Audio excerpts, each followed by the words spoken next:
ஒரு ஏழை சிறுவன் பணக்காரனாராம். அதுவும் பெரியவனாக வளர்ந்து இல்லை, சின்ன பையனாக இருக்கும்போதே பெரிய பணக்காரனாராம். அது எப்படி முடியும்னு தானே நினைக்கிறீங்க? இந்த கதையை கேளுங்க. வணக்கம், உங்கள் சிநேகிதி மாலதி மகாதேவன். ஒரு ஊரில் ஒரு அம்மா இருந்தாங்க. அவங்களுக்கு ஒரு மகன். வயதான காலத்தில் அம்மாவை காப்பாற்றணுன்னு அந்த பையன் நினச்சான். அதனால் அவன் பிழைப்பு தேடி பட்டணத்துக்கு வந்தான். அங்கும் இங்கும் வேலை தேடினான். ஆனால் அவனுக்கு வேலை ஒன்றுமே கிடைக்கல. கடைசியில் ஒருத்தர் இந்த பையனை வேலைக்கு சேர்த்துக்கிட்டாரு. முதலில் அவர் சில நாட்களுக்கு இந்த பையனுக்கு எந்த வேலையுமே கொடுக்கல. பிறகு அவர் ஒரு நாள் இந்த பையனை கூப்பிட்டு ஒரு எருமை மாட்டுத்தோலை அவங்கிட்ட கொடுத்தாரு. அவர் கொடுத்ததை இவன் ஏன் எதுக்குன்னு எதுவுமே கேட்காம வாங்கிட்டான். பிறகு முதலாளி 4 கோணி பைகளை எடுத்துக்கிட்டாரு. பிரயாணத்திற்கு ஒரு ஒட்டகத்தை ஏற்பாடு செஞ்சார். பையனிடம் புறப்படு போகலாம் அப்படின்னு சொன்னார். இவனும் ஏன் எதுக்குன்னு எதுவுமே கேட்கல. முதலாளி கூப்பிடுறாரு, சரின்னுட்டு அவரோடையே கிளம்பிடுறான். 2 பேரும் சேர்ந்து அந்த ஒட்டகத்தில் ஏறிட்டாங்க. பயணம் ஆரம்பித்தது. இருவரும் போயிட்டே இருந்தாங்க. ஒரு பெரிய செங்குத்தான மலையை அடைந்ததும் முதலாளி ஒட்டகத்தை நிறுத்தினார். பையனை ஒட்டகத்திலிருந்து கீழே இறங்க சொன்னார். பையன் முதலாளியின் உத்தரவுப்படி செஞ்சான். அப்போது முதலாளி, இதோ பாருப்பா, இந்த மாட்டுத்தோலை கீழே விரித்து போடு, அதில் நீ படுத்துக்கோ அப்படின்னு சொன்னார். பையனுக்கு ஒன்றும் புரியல. இருந்தாலும் முதலாளி சொல்கிறாரு அப்படின்றதுனால அவர் சொன்னபடியே படுத்துக்கிட்டான். உடனே முதலாளி என்ன செஞ்சார் தெரியுமா? அந்த எருமைத்தோலை 4 பக்கமும் எடுத்து ஒன்றாக சேர்த்து ஒரு கயிற்றால் கட்டினார். உள்ளே அந்த பையன் இருக்கிறான். முதலாளி அவனை அப்படியே கட்டி போட்டுவிட்டு விலகி வந்து ஒரு மரத்தின் பின்னால் ஒளிந்து கொண்டார். இவர் அந்த பையனை அங்கே கட்டி போட்டது பார்ப்பதற்கு ஒரு எருமை மாடு போல இருந்தது. கொஞ்ச நேரத்தில் அங்கே 2 பெரிய கழுகுகள் பறந்து வந்தன. அவை அந்த எருமை தோல் மூட்டையை அப்படியே தூக்கிட்டு உயர பறந்து போயிடுச்சு. அந்த செங்குத்தான மலையுச்சிக்கு போய் அந்த மூட்டையை வைத்து கழுகுகள் தங்கள் அலகால் குத்தி கட்டையை அவிழ்த்தன. மூட்டைக்குள்ளிருந்த ஒரு பையன் வெளியே வருவதை பார்த்ததும் கழுகுகளுக்கு பயம் வந்துவிட்டது. அந்த பையன் அங்கு பார்க்கிறான். அவன் காலடியில் ஏராளமான நவரத்தினங்கள் குட்டி கிடந்தன. அப்போது கீழே நின்றுட்டு இருந்த முதலாளி கத்தினார், ஏன் சும்மா நின்றுட்டு இருக்க? உன் காலடியில் இருக்கும் கற்களை பொறுக்கி கீழே போடு அப்படின்னு சொன்னார். அதன்படியே அவனும் அந்த நவரத்தின கற்களை எடுத்து போட ஆரம்பித்தான்.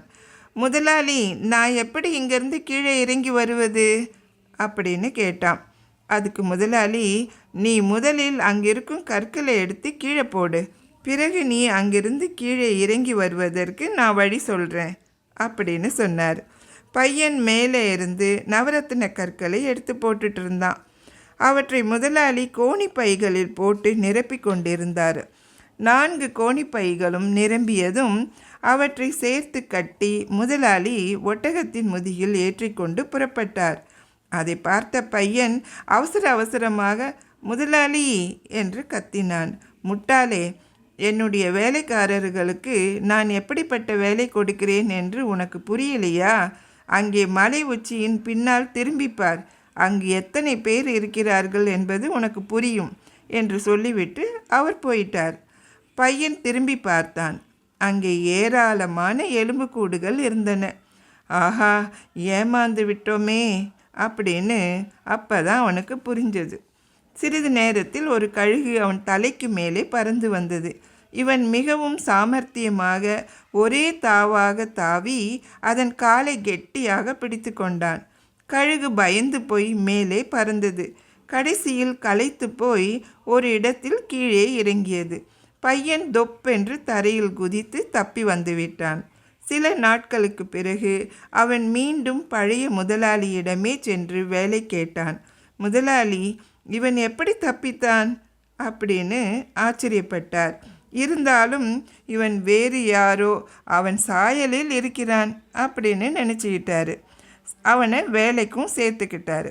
2 நாள் கழித்து வழக்கம் போல 4 கோணிப்பைகள், எருமைத்தோல் ஆகியவற்றுடன் பையனையும் அழைத்து கொண்டு முதலாளி அந்த மலையின் பக்கம் போனார். அங்கு எருமைத்தோலை தரையில் விரித்து பையனை அதில் படுக்க சொன்னார். உடனே பையன் புத்திசாலித்தனமாக, முதலாளி, இதில் எப்படி படுக்கிறது? எனக்கு தெரியலையே, நீங்கள் கொஞ்சம் படுத்து காட்டினா நல்லது அப்படின்னு சொன்னான். அவரும் யதார்த்தமாக, இது கூட உனக்கு தெரியலையா அப்படின்னு சொல்லிட்டு அதில் படுத்தார். அவ்வளவுதான். உடனே பையன் திடீரென்று பாய்ந்து அப்படியே முதலாளியை சுருட்டி கயிற்றால் கட்டிவிட்டான். சிறிது நேரத்தில் வழக்கம் போல் அங்கு 2 கழுகுகள் வந்தன. அவை முதலாளி இருந்த எருமை தோல் மூட்டையை தூக்கி கொண்டு போய் அந்த நவரத்தின மலையின் உச்சியில் போட்டு மூட்டையை பிரித்தன. முதலாளி வெளியே வந்தார். அப்போது கீழே இருந்த பையன், நேரத்தை வீணாக்காதீங்க, அங்கிருக்கும் ரத்தின கற்களை எடுத்து கீழே போடுங்க அப்படின்னு கத்தினான். முதலாளிக்கு இப்போது இவன் பழைய ஆள்தான் அப்படின்னு புரிந்துவிட்டது. அவர், அது சரி, மலை உச்சியிலிருந்து நீ எப்படி கீழே இறங்கி வந்த, அதை முதல்ல சொல்லு அப்படின்னு கேட்டார். அதற்கு இவன், முதலில் ரத்தின கற்களை பொறுக்கி கீழே போடுங்கள், அதன் பிறகு உங்கள் கேள்விக்கு பதில் சொல்கிறேன் அப்படின்னு சொன்னான். முதலாளிக்கு இப்போது வேறு வழி இல்லை. அவர் நவரத்தின கற்களை பொறுக்கி கீழே போட்டார். பையன் 4 கோணிப்பைகளிலும் நவரத்தின கற்களை கட்டி எடுத்துக்கொண்டு ஒட்டகத்தில் ஏறி புறப்பட்டான். அப்போது முதலாளி மேலே இருந்து கத்தினார், இங்கிருந்து தப்பிப்பதற்கு என்ன வழி? அதை சொல்லாமல் போறியே அப்படின்னு அலறினார். தப்பிப்பதற்கு என்ன வழி என்பதை உங்களுக்கு பின்னால் இருக்கும் எலும்புக்கூடுகளிடம் நீங்களே கேட்டு தெரிஞ்சுக்கங்க அப்படின்னு சொல்லிட்டு அந்த பையன் போயிட்டான். இப்படி தாங்க அந்த பையன் தன்னோட புத்திசாலித்தனத்தால் பெரிய பணக்காரன் ஆயிட்டான். இந்த கதை உங்களுக்கு பிடிச்சிருக்குன்னு நினைக்கிறேன். நீங்கள் இது வரைக்கும் நம்மளுடைய சேனலை சப்ஸ்கிரைப் பண்ணலைன்னா சப்ஸ்கிரைப் பண்ணுங்கள். நாம் இன்னொரு கதையோட இன்னொரு பதிவில் சந்திக்கலாம். நன்றி.